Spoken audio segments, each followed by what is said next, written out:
Good morning. My name is Frances Maika, and I'm the Information Officer for the Regional District of Kootenay Boundary Emergency Operations Center, and we're here today to provide a brief update of what to expect this coming weekend for weather and river flow levels. And with that, I will turn it over to Mark Stephens, our EOC Director. Hi everyone, my name is Mark, and I'm just going to give you a quick overview of what we're seeing for the weekend. So I'm going to share my screen, and we're going to start by looking at some of the real-time gauges that we monitor in the EOC. So this is the Granby River near Grand Forks. This was the event that we had earlier in the week, and you can see that we're right down here. So we've seen nice recovery. We've taken out that whole precipitation event, and we're just getting back to normal levels there. Over at the West Kettle River at Westbridge, same situation. We're currently right down here. We've taken away that peak that was the precipitation event that we saw. This is the Kettle River near Westbridge, and you can see that we also had that peak and that we're down here currently. So we've also taken away that. This area right here is a correction by the technicians. So they visited the site and ran some calibrations on it and did a correction. So that's why we see that little bit of a jump there. This is Lost Horse Creek. So this is up the Christian Valley. It feeds into the Kettle River. And this one lets us know about precipitation and rain events and snow events in the headwaters and up in the high alpine there. You can see this was the precipitation event and that we're well below that as well. And you can see there was also another correction made on that one there. We go over to McCullough Road on the West Kettle River. You can see here is our precipitation event and that we're way down here. So we've removed all of that event, and we're also well below what we were before.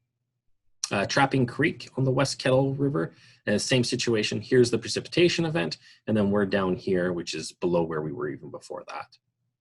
Now I'm going to go over to our gauges in the United States that we monitor. So this is the NOAA gauge at Ferry County on the Kettle River, just south of Midway.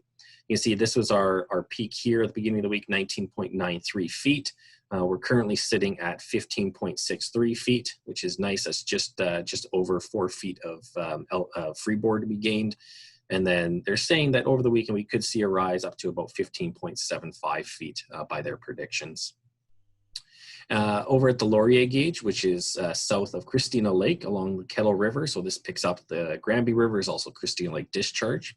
We were at 15.02. We're currently at 10.96, and we could even see a little bit slight reduction. The high point for the next week would be 10.78. This is the 10-day forecast with the prediction here from NOAA. So this is for the Ferry gauge. So this blue area here is the most likely that we would see. This light blue area is a little bit less likely. And then this reddish area is even less likely than that. And you can see that all of those scenarios lead us below the current level, or the level that we saw earlier in the week. So we're happy to see that, and we're just kind of slowly making our way back down to more seasonal norms. Over for the Laurier, very much the same situation, slowly making our way down to seasonal norms, and then we have our blue area, our light blue, and then our red area there. That's the least likely.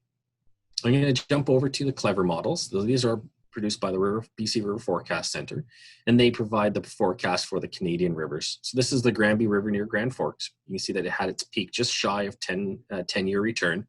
However, we've returned right down to a yearly average of a 1-year return average, and we're supposed to just hover along that for the next week, which is nice to see. Over at the West Kettle, we had just shy of a 5-year return, and we're down just a little bit above a 1-year return right now. There is a rainfall event predicted for the West Kettle River, and so you're seeing a tiny bit of a rise there over the weekend on the Monday, in response to that rain. The model is picking up some precipitation a week out next weekend, but that's really in the low confidence area. So we need to, we're going to be monitoring that through next week just to see where we're at with that one.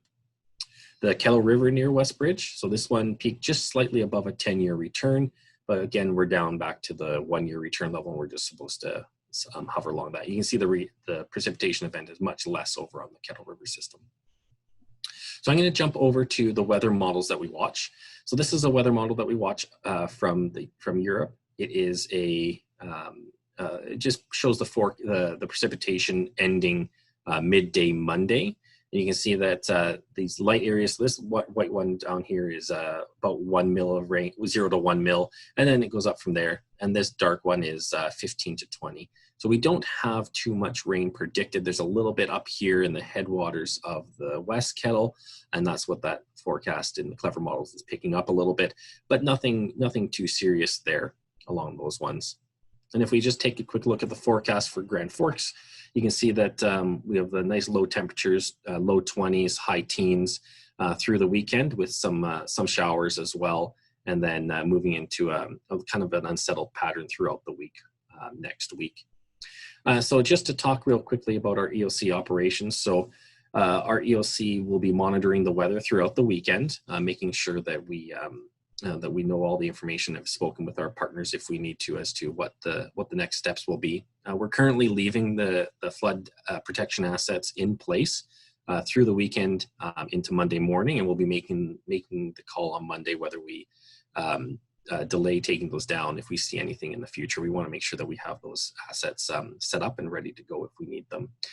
We ask all residents who have sandbags that are still deployed to keep those out until the end of Freshet for your own safety and protection. And with that, we just want to thank everyone for all the personal preparedness that they are doing. It's great to see everyone taking an active role in this. Just for everyone's knowledge, we had over 700 registrations in the last 7 days to our evacuation alerting system, which is nice to see. It provides timely information and evacuations if evacuation alerts and orders if placed on property. So thank you everyone for registering for that, and again thank you everyone for being personally prepared. Francis? Great, thanks Mark, and I know this is the first weekend in a few weeks here that we can actually look forward to a slightly more favorable weather forecast for the Freshet, so that's great news. And as always, we're trying to improve. We're open to feedback, and we're keen to really do a good job for the region. And we really thank everybody for what you've done and for the feedback you've given. That's absolutely great. Emergency.rdkb.com is where all the most accurate information is going to be posted. Thanks. Thanks, everyone. Thank you, everybody.